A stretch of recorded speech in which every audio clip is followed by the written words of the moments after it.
Good evening, folks, and welcome back to Wilderness Wargaming. Today we're going to continue, and we're going to take a look at the Warhammer 40,000 faction focus, Adeptus Mechanicus. This one came out yesterday on the 15th.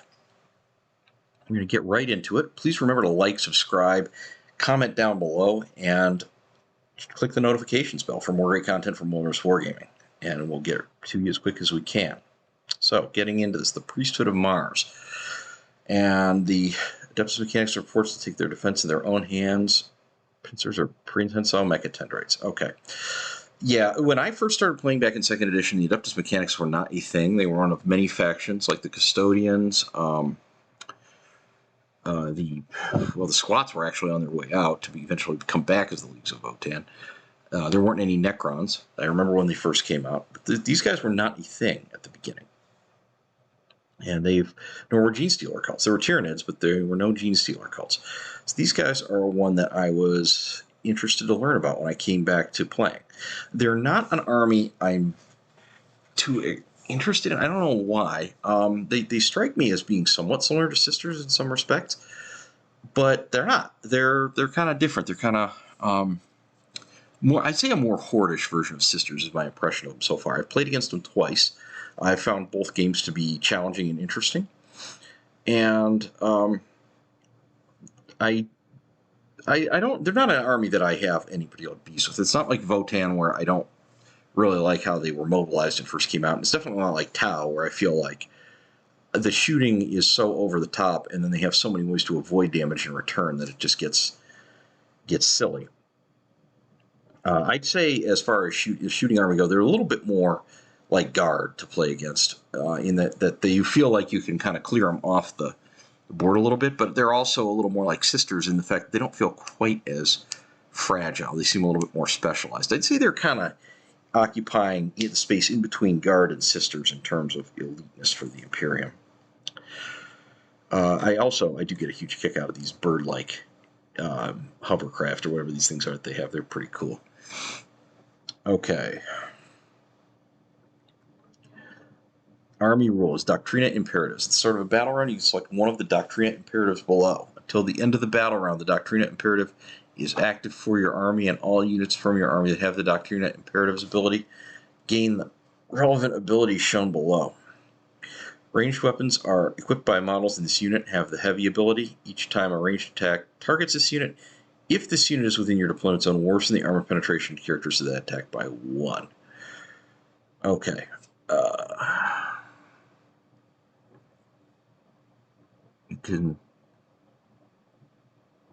Okay.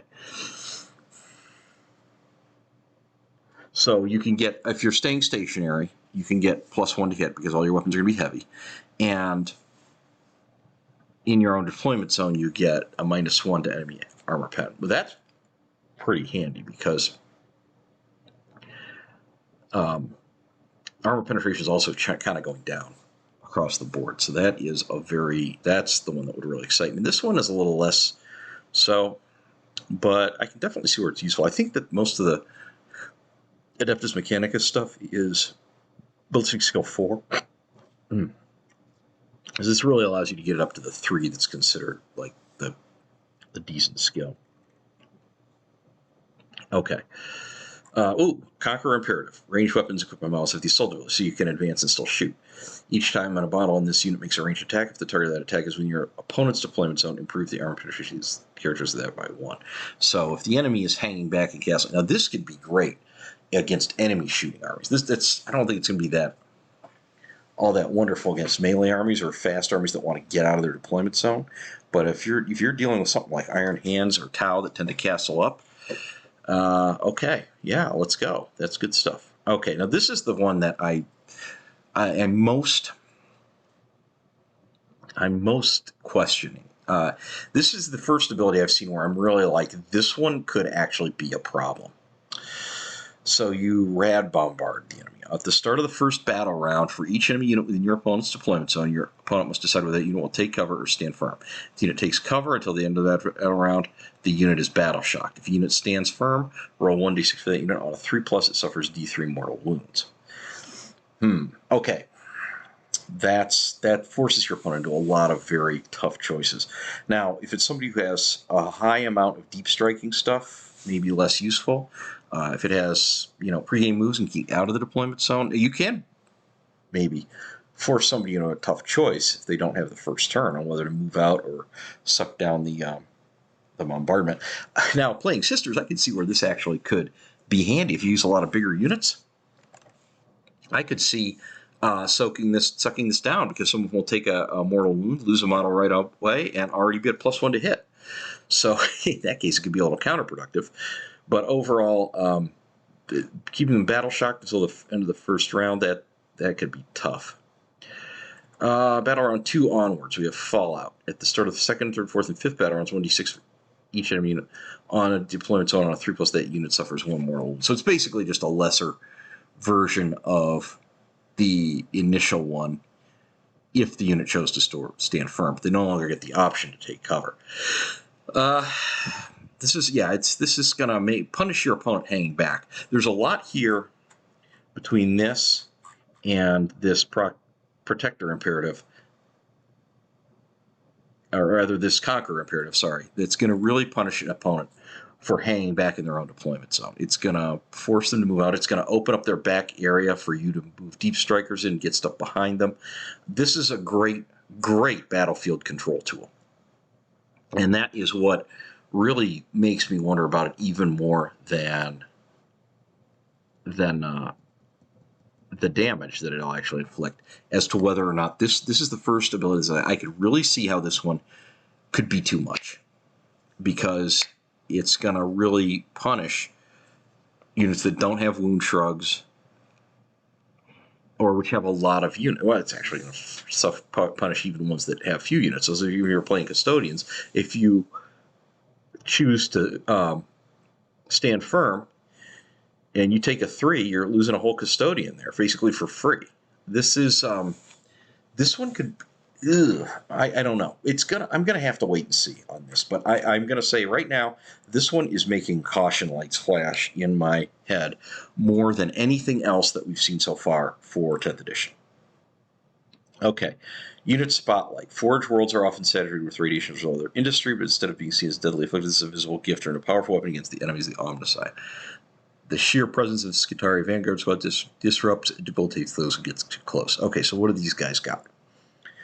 Skitarii Vanguards. They are movement 6, toughness 3, save 5 up, wounds 1, leadership 7, objective control 2 up. Okay, so pretty, like I said, in between guardsmen and sisters here. Not a super strong stat line. What do they have? Archaeotech pistol, devastating wounds pistol. Wow, yikes. This is a ballistic skill 4 strength, 6 AP, -1 damage 1. Now, I wonder if that could mean you could have a heavy on a pistol if they're in that one's, what is it called? Imperative up there. Yeah, if you're in the right imperative, the conqueror or the protector imperative, your pistol could count as heavy. Arc rifle, 30-inch, attacks 1, ballistic skill 4, strength 8, AP -1 damage D3. This also has devastating wounds. It has rapid fire 1, so within 15 inches, you get 2 shots. Anti-vehicle 4+. Ooh, man, I don't know if you get one of those per squad or what. Plasma caliber standard, plasma caliber supercharged, hazardous. Okay, typical plasma weapon, except it's 30 inches. It's a caliber rather than a plasma gun, so it has a longer range. Radium carbide, 18-inch range, anti-infantry 4+, attacks 3, ballistic skill 4 up, strength 3, AP 0, damage -1. Okay, a lot of these are pretty rough. They have the ballistic skill is only 4 up, so that is a bit of a hurt to them. But if you're in the one imperative, then you're going to be getting on 3s because you have heavy. Transuranic arquebus. Oh, I almost forgot. Heavy precision. I don't know what precision does just yet, or if I've seen it, I don't remember. 36-inch range, 1 attack, ballistic skill 4, strength 7, if you was 2 damage D3. So a pretty generic heavy weapon profile. Probably limited utility against vehicles, better utility against infantry. Now, some of these are heavy. I don't think you can get, well, actually, no, only that one is heavy. So you can't get heavy twice on that. So you can't get that to a 2+. Alpha combat weapon, that's got to be for the squad leader. What I'm not sure about these is which of these weapons are only for the squad leader and which ones you put on the troops and how many they can have. I imagine probably it's like one arc rifle and one plasma caliber per squad, maybe, and then you can maybe switch out arc rifles for. Or no, I'm sorry, arc rifles, and then you could have a plasma caliber, maybe radium carbines. I'm not sure how it's going to swap out. If somebody who's an Adeptus Mechanicus player wants to tell me, you can let me know how I'm screwing this up. Alpha combat weapons, 2 attacks, weapon skill 4, strength 5, AP minus 1, damage 1. It's not really that rough. Close combat weapon, melee 1, weapon skill 4, strength 3, AP 0, damage 1. I just wanted to look at something real quick here.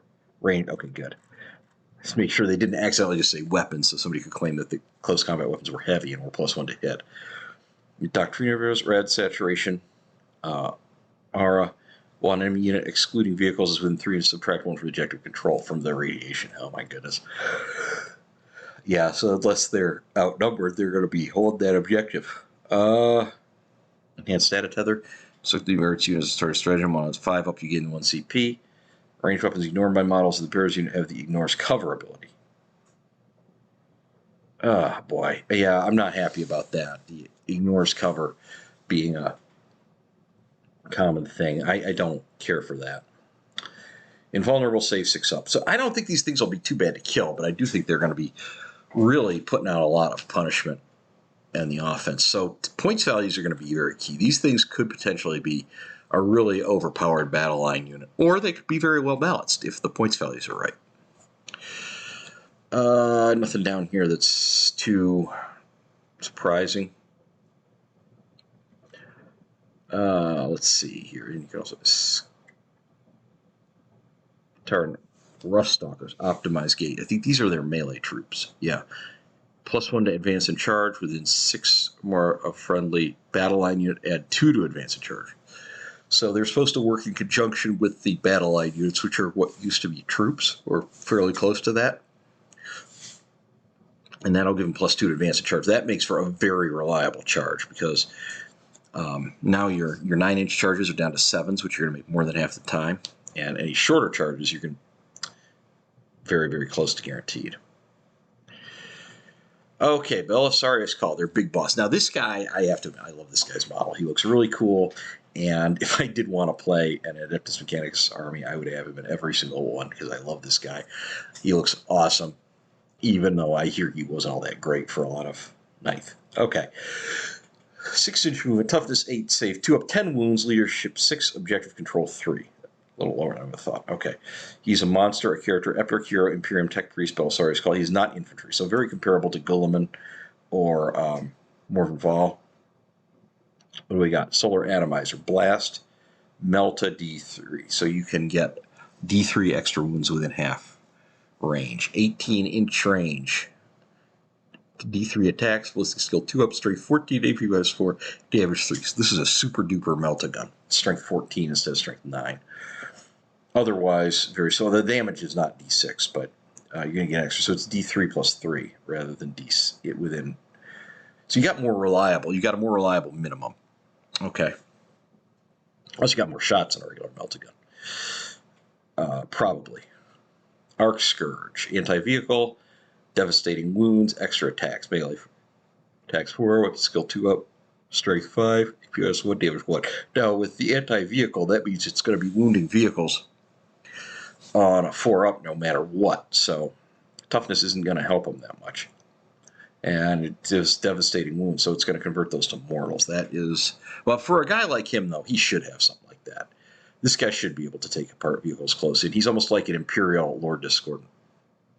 Calls Omniscient Axe, strength attacks 4, ballistic or weapon skill 2 up, strength 8, AP minus 2, damage 2. Not super impressive there. But in conjunction with the rest, still capable of dealing out some punishment in close. And he's got 5 extra attacks, melee 2d6, ballistic skill 3, strength 4, AP 0, damage minus 1. So I guess you're going to have all these attacks. So 4 plus 4 plus 2. On average, he's going to be dishing out 50 attacks. None of them super devastating. So I don't think he's going to be a horrendous threat to the stronger infantry, although enough that you want to respect him. But I don't think he's going to be too horrendous. Invocation of the Machine God Vengeance, of Machine Vengeance, aura. Okay. Adeptus Mechanicus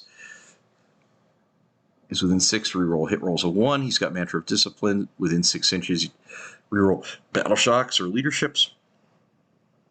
And you can give Stealth. And then, of course, this is typical.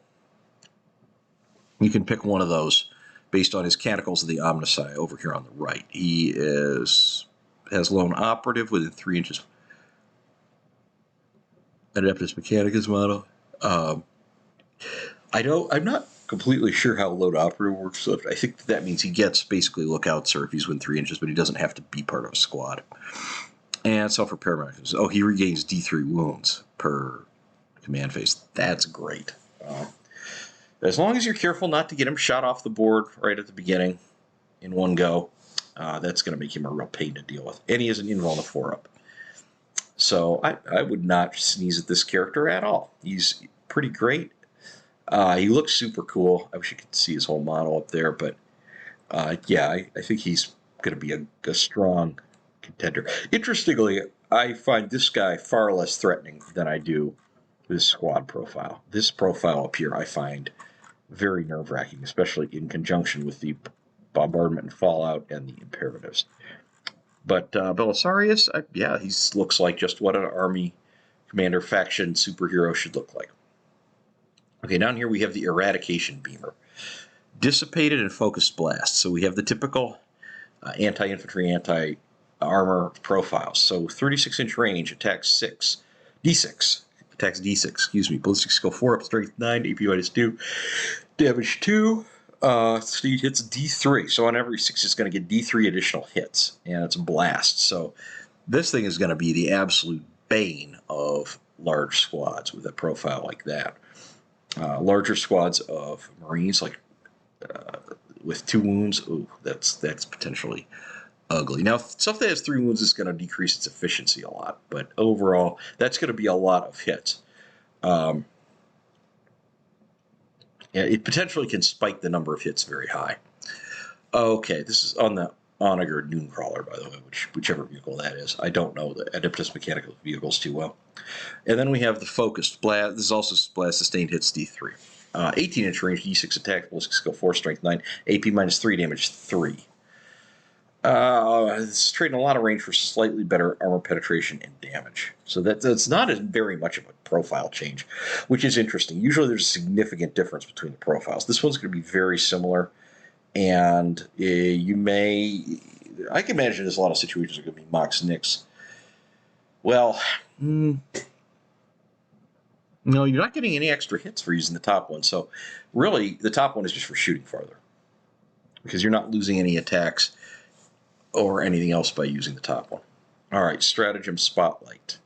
Aggressor Imperative, Rad Cohort, Battle Tactics. When your charge phase, once Katara unit until the end of your use eligible to declare charge. Okay, so this is an advance in charge. No big deal. Okay, and then we have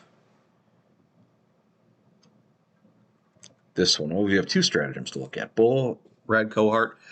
In your opponent's shooting phase, once Katara unit from your army is selected as a target, whatever enemy attacks until the end of the turn, your battles your unit have a 4+ invulnerable save. You can only use this stratagem if the Protector Imperatives act for your armor. So assuming you have Protector Imperative available, you could boost that 6-up invul to a 4-up. Very good.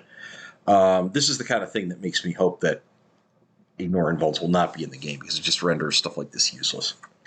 Especially when it's available on readily available units. It's one thing to put it on somebody's side, like, well, not that I want it on her. I think it should be removed from her too, so I'm not just pushing her around. But I do think, like, say, Ephrael Stern having it. I mean, she's a mid to high tier independent operating combat character who has to get into melee to do it. It's completely different from having it on a general purpose vehicle or something like that. And the word from the Studio Black Library, we've got Adeptus Mechanicus, the Omnici is chosen here to read. And that's pretty much it. So, okay. Overall, like I said, all of this stuff looks pretty well done, pretty suitable. I do feel like this is going to be a very combo-oriented army, and that's going to make it tricky to balance. If the stuff is too cheap, some of this is definitely going to be overpowered. This should not be too cheap. Now, that said, they should be a large number army. Where they're going to suffer is they don't have high saves. They're not super durable. And they're mostly not too great in melee. The Ruststalkers are decent. Did we have the Ruststalker profile here? Thought we did. No, we just have the +1 advance in charge and the +2 advance in charge. I don't know quite how Ruststalkers will shape up or what they. I do know that when I fought them in melee in 9th edition, they have proven more dangerous than I thought. But the rest of this stuff is not strong in melee and isn't that durable. It's 1-wound models, so no cause to panic. But this one is, again, definitely the faction that I most want to put on a watch list, let's just say. So of the ones I've seen so far, this is the one that really strikes me as most deserving of a watch list, even more than Votann. So that's pretty much it. Thank you for watching. I will be back with you again very shortly with the Craft Worlds, which I'm very excited to do. Probably second most excited one I've had after Sisters. And please come back to Wilderness Wargaming for more great content. Click the notifications bell, like, subscribe, and comment down below, and we'll see you next time.